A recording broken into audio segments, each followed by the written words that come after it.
फायदा नहीं है। This committee is a facade, it's a sham.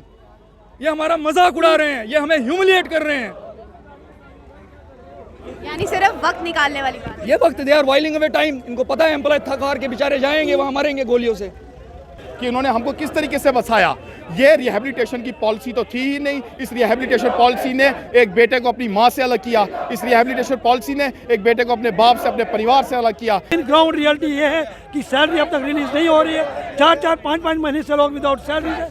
Family हमारी तड़प रही है। हमें आगे कुआं से पीछे खाई वाली स्टोरी होगी। अगर वहाँ जाएं तो हम मर जाते हैं, अगर यहाँ रहे तो फैमिली के 5 बंदे मर रहे हैं। इस दुविधा के लिए आज हम ये प्रोटेस्ट करें, इस एडमिनिस्ट्रेशन को जगाना चाहते हैं कि आप जाग जाओ। आपको बोला जा रहा हमारी सिचुएशन को देखो, सिचुएशन को देखो, लेकिन कहीं न कहीं एडमिनिस्ट्रेशन स्लैमर में रही है कि वो जाग नहीं रही है।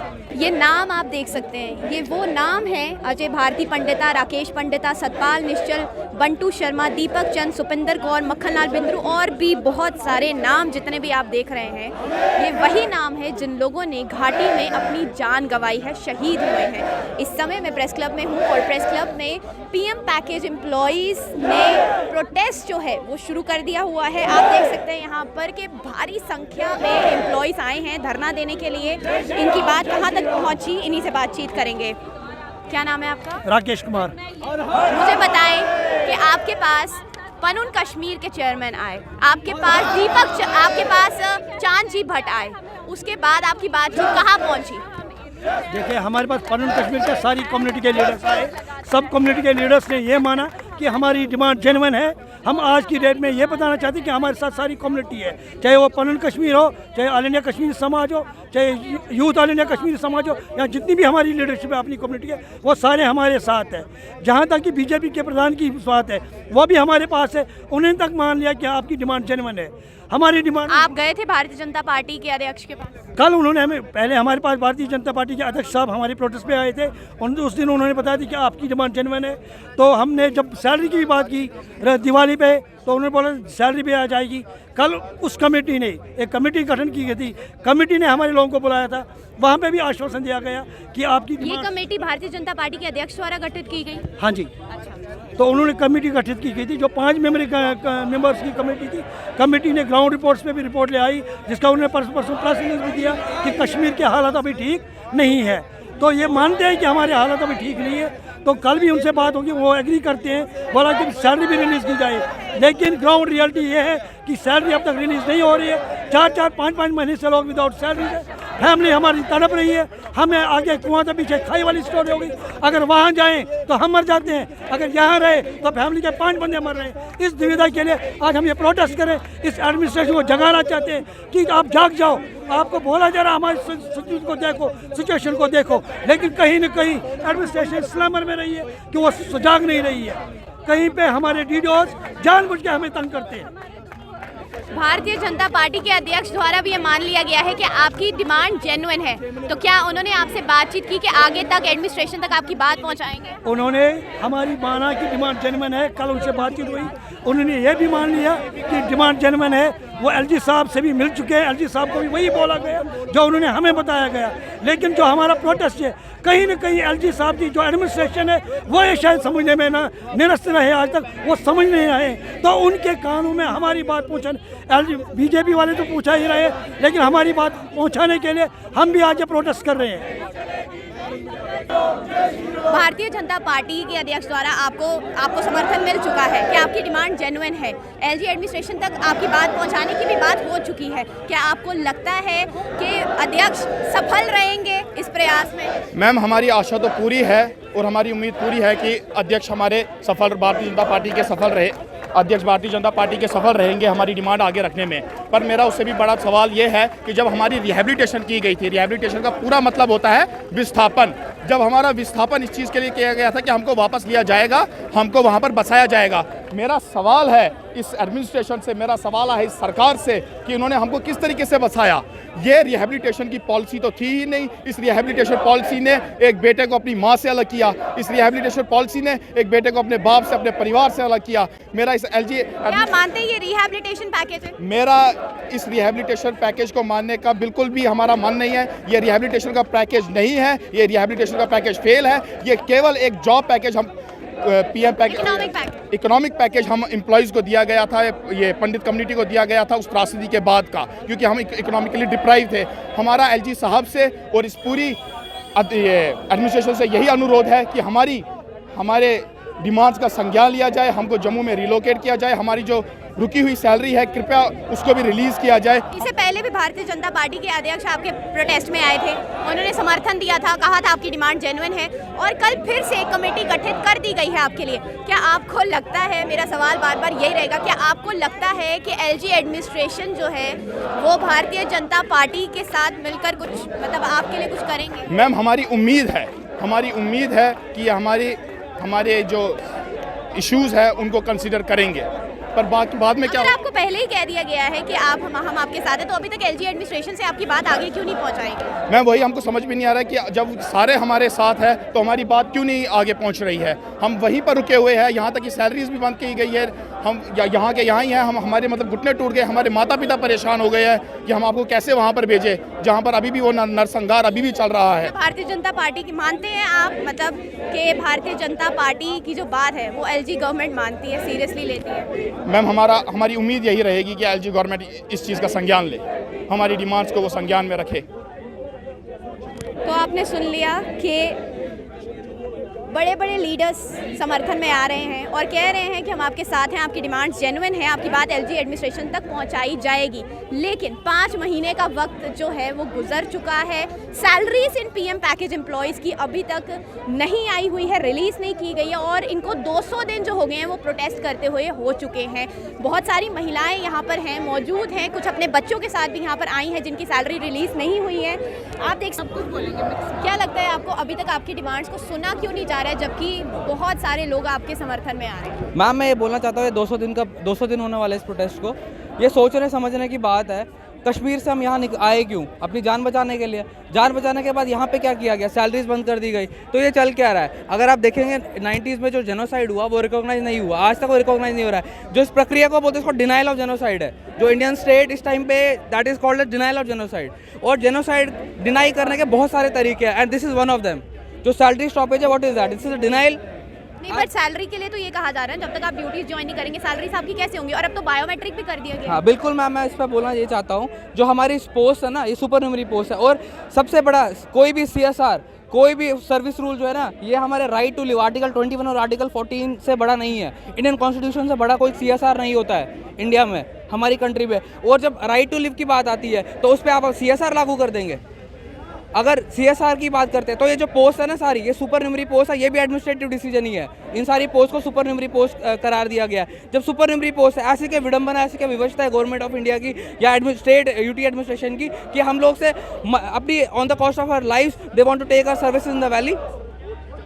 ऐसी क्या विडंबना है, ऐसी क्या विवशता है गवर्नमेंट की? फेस सेविंग है ये डिनाइल जो इंडियन स्टेट या एडमिनिस्ट्रेशन है, ये डिनाइल को उनको छोड़ना चाहिए और रिकॉग्नाइज करना चाहिए जेनोसाइड, तभी ये चीज़ें सब सॉल्व होंगी। ये सिर्फ service matter, promotion, transfer, accommodation, ये सब ये नहीं है। वो भी आपको प्रॉपरली मिल नहीं रहा है? बिल्कुल नहीं मिल रहा, कुछ भी नहीं मिल रहा। क्या मिल रहा है मैम? 200 दिन हो गए सड़कों पे, ये सिर्फ 5000 लोग नहीं, 50,000 लोग हैं। और ये मैं बोलना चाहता हूँ आपके माध्यम से UT एडमिनिस्ट्रेशन और स्टेट ऑफ इंडिया को कि ये जो कश्मीरी पंडित है ना, they are the youth of this community, 3rd generation after 90s। ये अब तब कश्मीर जाएगी जब पूरी कम्युनिटी रिहेबिलिटेट होगी वहाँ पे with a proper rehabilitation plan and that too by the Indian state. जो प्लान लाएंगे उसके बाद हम जाएंगे, तब तक ये कश्मीरी पंडित वापस नहीं जाएगा। आपके इतने महीनों से सैलरीज बंद की गई हैं, तो उसके बीच में आपका गुजारा कैसे चल रहा है? मैम गुजारा कैसे चल रहा है, ये तो बड़ी मुश्किल बात है ना। हमें समझ ही नहीं आ रहा है हम क्या कर रहे हैं, हम लोग कैसे जाएंगे, कैसे हम अपने परिवारों का पेट पालेंगे। पेरेंट्स हैं, बीमार हैं घर में, कैसे उनकी दवाइयाँ चलेंगी। बच्चे हैं, छोटे बच्चे स्कूल जाते हैं, कैसे उनकी फीस दे पाएंगे। कैसे पेरेंट्स यहाँ पे सड़कों पे बैठे हैं, आप खुद ही देख लीजिए। हर कोई देख रहा है, एडमिनिस्ट्रेशन 6 महीने से नहीं देख रहा है क्या कर रहे हैं ये लोग हमारे साथ, क्या कर रहे हैं? और अब तो इलेक्शंस भी आने वाले हैं। मैम मैं बोलता हूँ इलेक्शन, आपने सही बोला, इलेक्शन भी आने वाले हैं। इस पर मैं एक चीज़ इंपॉर्टेंटली बोलना चाहता हूँ, जो इलेक्शन की बात है, बेशक हम वोट बैंक नहीं है, Kashmiri Pandit is not a vote bank, but it is the factorial vote, it is the vote influencer in the entire nation. State of India knows this, UT administration knows this very well. जो हम लोग हैं, बेशक हम vote bank नहीं है, हम मानते हैं हम वोट बैंक, बट ये वोट इन्फ्लुएंसर है पूरे नेशन में। अगर हम लोग ऐसे प्रताड़ित हो रहे हैं पिछले 200 दिनों से, ये सिर्फ ये चीज़ नहीं है कि ये सर्विस मैटर है, इसको इसके साथ मत जोड़िए, सर्विस मैटर को इसके साथ मत जोड़िए। तो इसलिए मैं कृपया आपके माध्यम से यूटी एडमिनिस्ट्रेशन के जो हेड है हमारे एलजी साहब कि साहब इस पे संज्ञान ले लीजिए, और आपके माध्यम से हमारे माननीय परम पूज्य श्री नरेंद्र भाई मोदी जी, अमित शाह जी, और जो हमारे स्टेट के इस समय बीजेपी के प्रेसिडेंट है रविंद्र राणा जी, उन्होंने तो कमेटी भी बना दी है। बिल्कुल हम कमेटी पे पूरा भरोसा है, कमेटी अपना काम कर रही है, but at the end of the day it is all in the hands of the administration. BJP is not in the power in this state, it is all in the hands of administration. और यानी मानते हैं आप कि BJP कुछ नहीं कर सकती है, सब कुछ एलजी गवर्नमेंट के हाथ में? नहीं, मैं ऐसा नहीं कह रहा कि बीजेपी कुछ नहीं कर सकती, मैं ऐसा नहीं कह रहा। बीजेपी जो अपना पॉलिटिकल जो उन्होंने कमेटी बनाई, ये भी समझना चाहिए, जो कमेटी बनाई that is a political committee. इस पर एलजी एडमिनिस्ट्रेशन को कमेटी बनानी चाहिए। एलजी एडमिनिस्ट्रेशन जो एडमिनिस्ट्रेटिव पावर आज है, एडमिनिस्ट्रेशन की तरफ से क्यों नहीं कमेटी फ्रेम की गई हमारे लिए? अगर ये सर्विस मैटर्स ही है, अगर ये सर्विस मैटर पे तोल रहे हैं, एडमिनिस्ट्रेशन को लुक आफ्टर करना चाहिए, वो उसने कमेटी क्यों नहीं बनाई? जो मैं तो शुक्रगुजार करता हूँ बीजेपी, स्टेट बीजेपी का, कि एटलीस्ट उन्होंने अपनी सब चीज़ें साइड छोड़ के पॉलिटिकल कमेटी एक तो फ्रेम की एटलीस्ट इन इश्यूज़ को एड्रेस करने के लिए। और यहाँ इशू सिर्फ एक है, and that is right to live, और कोई इशू नहीं है यहाँ पे। मैम, सर्विस मैटर कैसे हो सकता है? एक इंसान की जान है, जान क्या बहुत बड़ी चीज़ नहीं है? सर्विस मैटर से बड़ा है क्या? है? अगर है तो हमारी जानों के लिए सोचा जाए। अगर ये सर्विस मैटर से बड़ा है तो आपको सोचना पड़ेगा, एडमिनिस्ट्रेशन को सोचना पड़ेगा, क्या इस कंट्री का यूथ मरने के लिए छोड़ा जा सकता है? क्या इस तरीके से उनके लिए डिनायल प्रोसेस कंटिन्यू रखा जा सकता है? आप में से बहुत सारे लोग सर्विसेज अभी भी कंटिन्यू कर रहे हैं ना घाटी में? मैम, वो उनकी मजबूरी है मैम। वो कहते हैं ना, वो दो-धारी तलवार पे चलना, वो वहाँ पे अपने मरने को नहीं देख रहे हैं क्योंकि उनके परिवार बीमार पड़े हैं। बहुत सी ऐसी बीमारियां हैं जिनका खर्चा वो ऐसे नहीं कर सकते, उनको सैलरीज की ज़रूरत है मैम। हम लोग कैसे बताएं ये चीज़?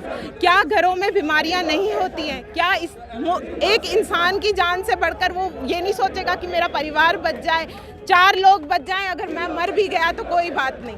वो ये सोचकर वहाँ पे दो-धारी तलवार पे चल रहे हैं मैम। हर पल, हर सिचुएशन में वो कितने ट्रॉमेटाइज्ड हैं, अपने स्टेट ऑफ माइंड में वो कितने ट्रॉमेटाइज्ड हैं, वो हमें पता है। हम यहाँ पे इतने ट्रॉमेटाइज्ड हैं। अगर एक इंसान की 5-5 महीने से सैलरी बंद हो जाएगी, वो क्या करेगा? कहाँ से लाएगा पैसे? हम लोगों के पास कोई ज़मीन जायदाद नहीं है, वो भी हम 90s में छोड़ के आए हैं। उस टाइम पे भी मुंह बंद रहा गवर्नमेंट का, आज भी मुंह बंद है।